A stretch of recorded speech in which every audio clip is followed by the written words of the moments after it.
बहुत समय पहले की एक बात है। एक राजा के दो पुत्र थे। राजा इन दोनों राजकुमारों में से किसी एक को राजा बनाना चाहता था, लेकिन वह निर्णय नहीं कर पा रहा था कि किसे राजा बनाना सही रहेगा। राजा ने दोनों राजकुमारों को बुलाया और कहा, आप दोनों ये बताओ कि किसी आरोपी को क्या सजा देनी चाहिए।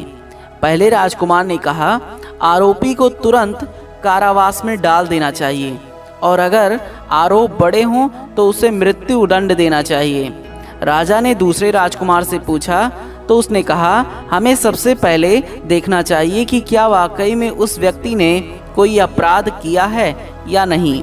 ये बात समझाने के लिए दूसरे राजकुमार ने एक कथा सुनाई।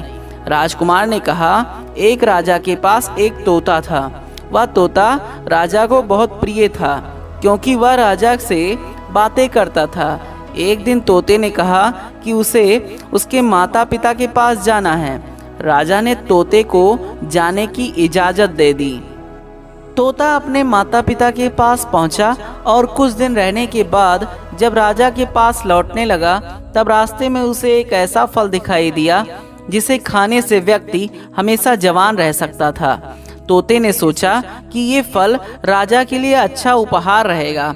तोते ने वह फल ले लिया और फिर उड़ने लगा।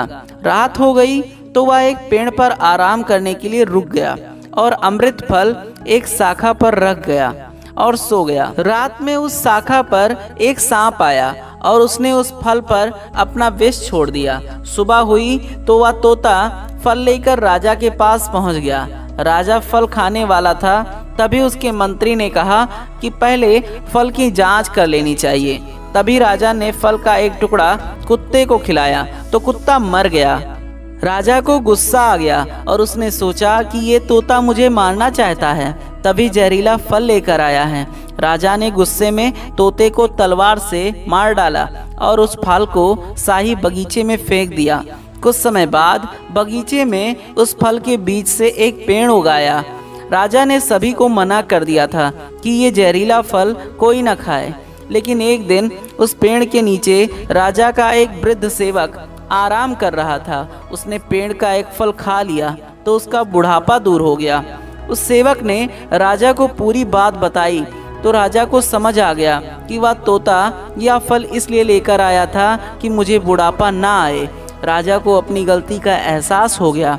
उसने बिना सोचे समझे एक वफादार तोते को मार दिया था।